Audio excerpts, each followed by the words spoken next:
Disebutkan oleh paman Anda, Pak Rustam, bahwa Anda mengatakan Pak mati itu sakit. Apa yang Anda rasakan waktu itu? Rasa dada sesak, terus sakitnya tuh seperti ditusuk pedang, terus seperti kulit binatang Dikuliti gitu? hidup-hidup. Sakit sekali waktu itu Sakit rasanya? sekali. Terus di dada saya terasa sesak. Setelah itu paman saya mengajar saya mengucap kalimat thayyibah, terus mengucap dua kalimat syahadat, asyhadu an la ilaha illallah wa asyhadu anna muhammadar rasulullah. Apa betul waktu roh Anda itu dicabut dari kaki itu, Ya. Anda bisa melihat jasad Anda? Sempat saya melihat jasad saya pada waktu itu, tapi sebentar. Setelah itu saya dibawa pergi oleh dua orang malaikat ini. Dan pada waktu itu saya ingin ketemu sama ayah saya. Kebetulan ayah saya sudah meninggal. Dan suatu ayah saya meninggal, dia berusia 55 tahun. Setelah saya ketemu di sana, dia tuh berusia muda. Kok muda? Berusia 17 sampai 20 saya perkira. Anda sempat ngobrol dengan ayah? Sempat. Apa yang Anda sampaikan? Waktu itu ayah nangis. Ayah saya bilang, kenapa kamu kesini nak? Pulanglah, di rumah tidak ada orang. Kasihan lihat ibumu dan adik-adikmu. Tidak ayah, janjiku sama Allah sudah sampai. Dan pada waktu itu ayah saya menangis. Lalu apa yang dia ucapkan? Diam aja dia, terus hilang. Kembali ke malaikat tadi, bentuk yang Anda lihat seperti apa malaikat ini? Dia ini laki-laki, tapi mukanya sama semua. Berapa malaikat? Dua. Iya. Fisiknya seperti apa? Seperti berserban, berpakaian ihram, mukanya sama. Wajahnya seperti apa? Wajahnya sulit saya gambarkan. Yang jelas dia ini sama, dua-dua itu sama rupanya. Apakah ada ucapan dari dua sosok yang Anda anggap malaikat itu? Ada. Apa kata mereka? Waktu itu saya mengalami perjalanan spiritual. Saya disoal oleh malaikat itu dengan sebutan ma ayyutuka, siapa Tuhanmu, katanya. Waktu itu ruh saya menjawab, Tuhanku adalah Allah. Siapa pemimpinmu? Pemimpinku adalah Nabi Muhammad Sallallahu Alaihi Wasallam. Mana kiblatmu? Kiblatku adalah Ka'bah. Siapa kedua orang tuamu? Siapa saudara maramu? Terus saya diperjalankan. Setelah itu kedua orang malaikat ini memimpin tangan saya, tangan kiri saya, membawa saya ke satu tempat, menduduki saya di sebuah kursi. Pada waktu itu kursinya tuh empuk, mungkin 8 busanya ya, cantik. Terus di sana saya duduk. Di sebelah kanan saya ada tiba-tiba berwujud seorang perempuan. Dia mengaku amal. Kamu siapa? Saya. Aku adalah amalmu semasa kamu hidup di atas dunia.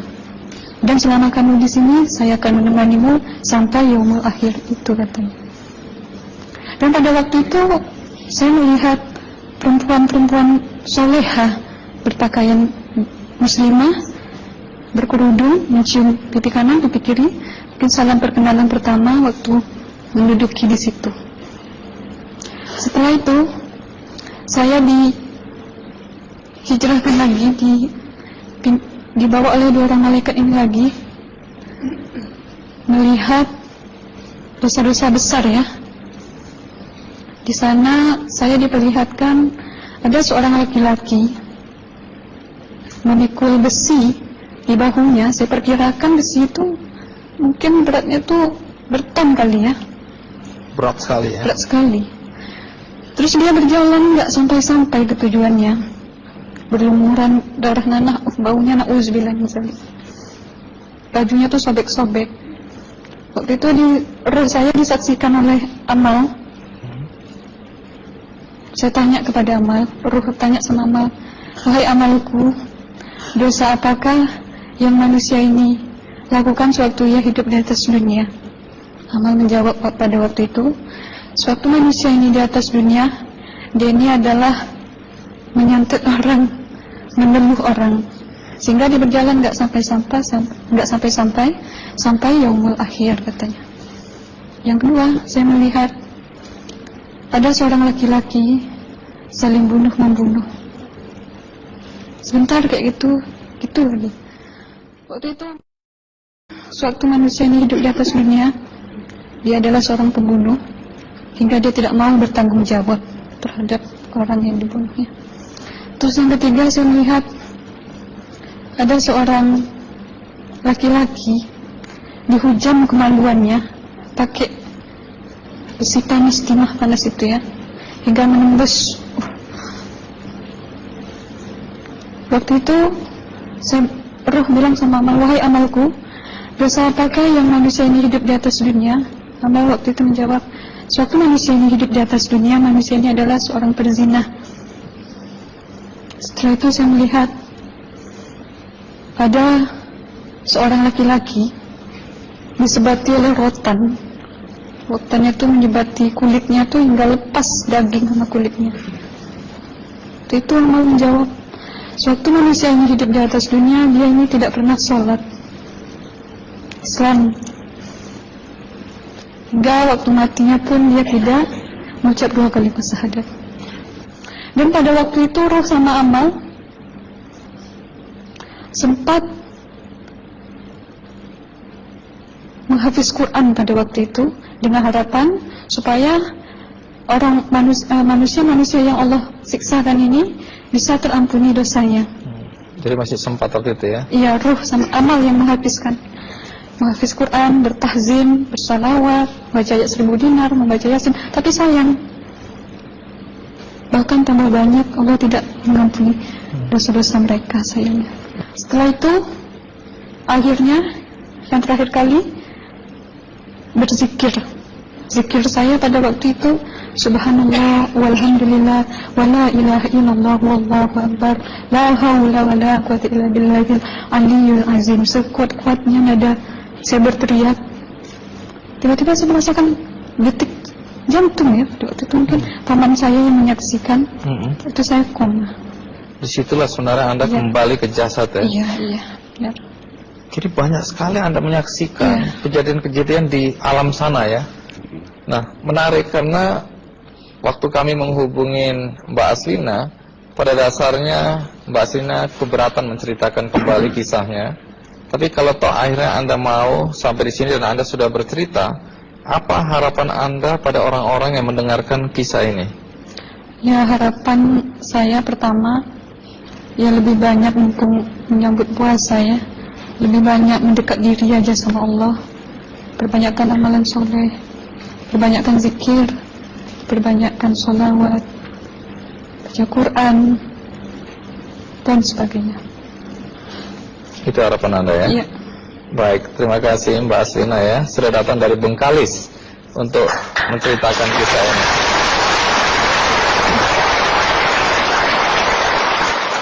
Dua ada Pak Komarudin Hidayat ya, bukunya sangat terkenal yaitu Psikologi Kematian dan Berdamai dengan Kematian.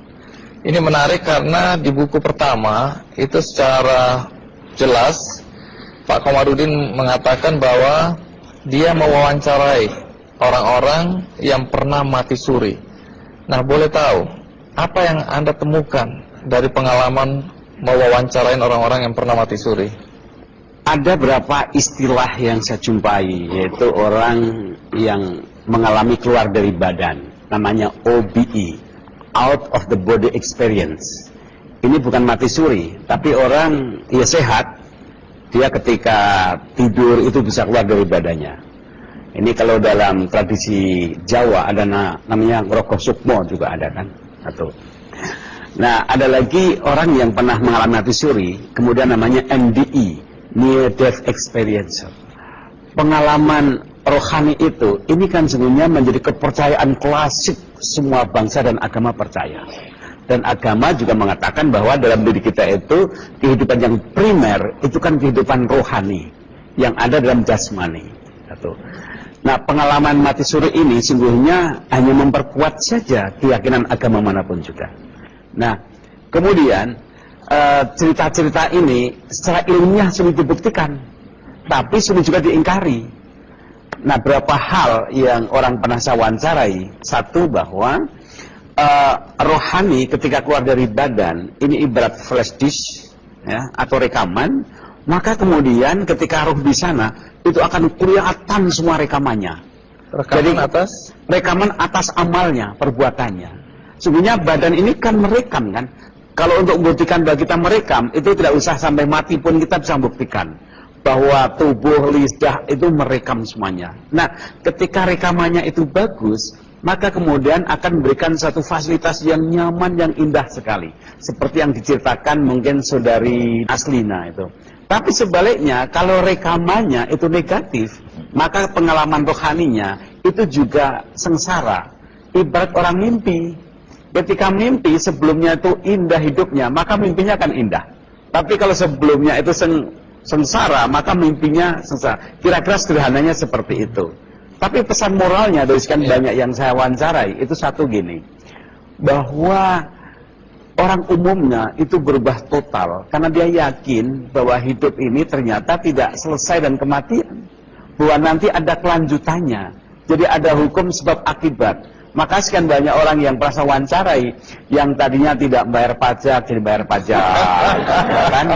Dan orang-orang yang merasa menang perkara karena nipu orang, dia kemudian dia malu, dia bertobat, sehingga berusaha dia untuk selalu membuat rekaman kebaikan untuk hidupnya. Nah, ini bagi saya itu believe it or not, tapi ternyata sekian banyak orang yang saya wawancarai itu betul-betul berubah hidupnya.